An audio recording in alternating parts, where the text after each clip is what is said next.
Welcome to the Real News Network. I'm Justin Noor in Baltimore.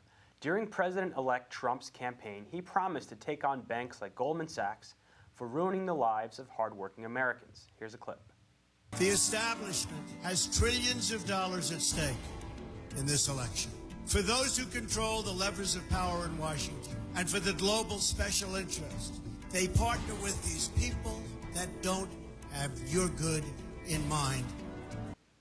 Well, Trump has chosen former Goldman banker Stephen Mnuchin and billionaire equity investor Wilbur Ross to lead the Treasury and Commerce departments. On Wednesday, they said the incoming administration would make tax reform and trade pact overhauls top priorities as they seek a sustained pace of economic growth.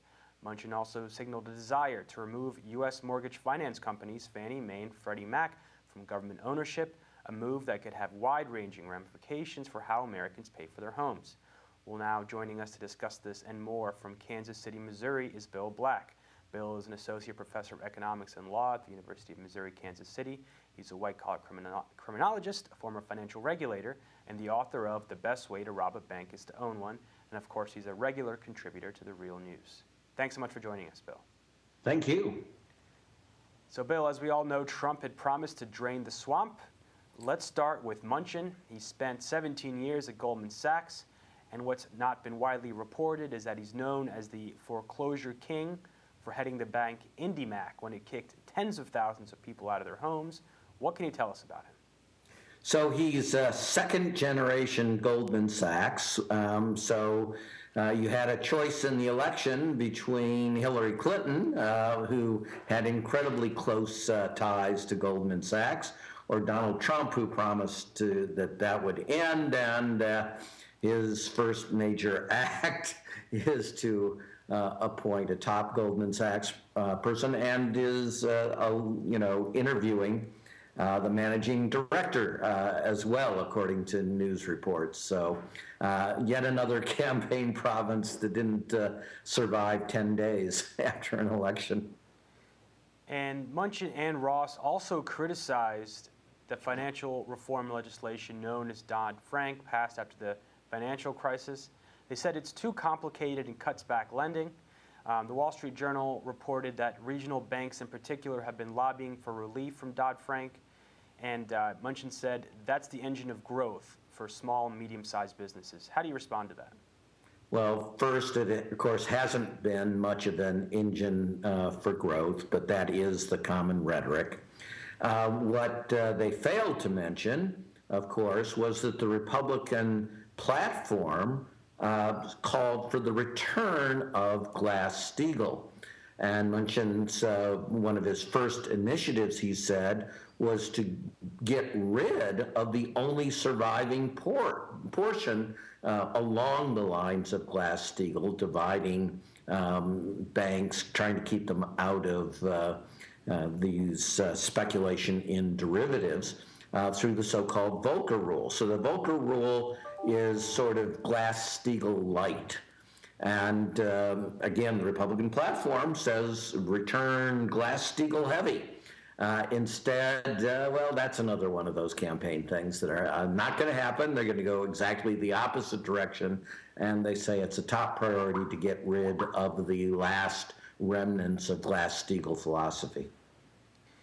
And they've both also proposed cutting corporate tax rates from 35% to 15%, saying this will be an engine of growth. What's your response to that?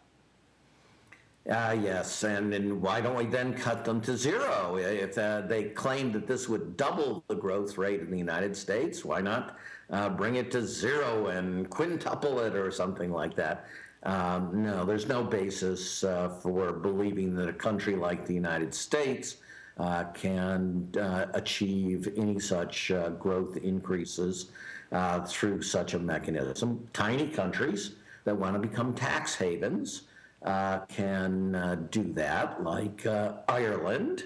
So this is going to kick off a competition, and it'll be exactly the opposite of what they've talked about. The competition will be to see who can charge the lowest corporate tax rate. We know that Ireland will react by going even lower than whatever Trump does. So basically, it means a tremendous reduction in taxation on corporations, and they'll switch to taxing individuals, and that will fall most heavily under their precepts under the working class. So, yeah, that'd be another one of those campaign promises. And so, talk a little bit about the role that Munchin played in the foreclosure crisis and the financial crisis as well. When he was the head of IndyMac, it kicked something like 35,000 people out of their homes. It foreclosed on them. Some of these were reverse foreclosures. He's going to be one of the most powerful people in Donald Trump's administration now, and guiding a lot of the policy. And as we know, going to be trying to get rid of some of this regulation that came out of that. Right, and this would be another one of those promises and such. And so these key appointees for Commerce and Treasury are folks that have worked closely in the past with the Paulsons of the world and the George Soros of the world, who is the great demon, according to Trump. But these are allies of Soros. So IndyMac was one of the most notorious fraudulent lenders in America. It specialized in making liar's loans. And again, I want to emphasize that there's testimony in front of the Federal Reserve by the top attorney generals, state attorney generals who investigated these kinds of frauds. And they said that overwhelmingly the frauds came from the lenders as opposed to the borrowers. So, and the incidence of fraud in liar's loans, according to the industry's own anti-fraud experts, was 90%. So what did these Goldman Sachs decide to do? Well, create a fund to buy this most notorious fraudulent entity.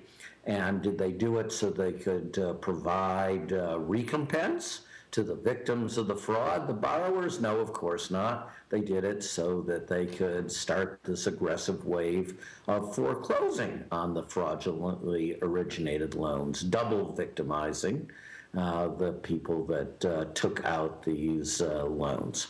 And so they are probably the most notorious forecloser in the United States, and there are complaints saying that they did this disproportionately with regard to blacks and Latinos, but that would also follow naturally from being a specialist in liar's loans, because they frequently, particularly in the last couple of years, 2006 and the first half of 2007, deliberately targeted blacks and Latinos for those kinds of loans fraud. Thanks, Bill. We're going to continue this conversation in part two. We'll take a closer look at Trump's pick for Commerce Secretary Wilbur Ross. Thanks so much for joining us. Thank you. And stay tuned for part two of this interview. Thank you for joining us.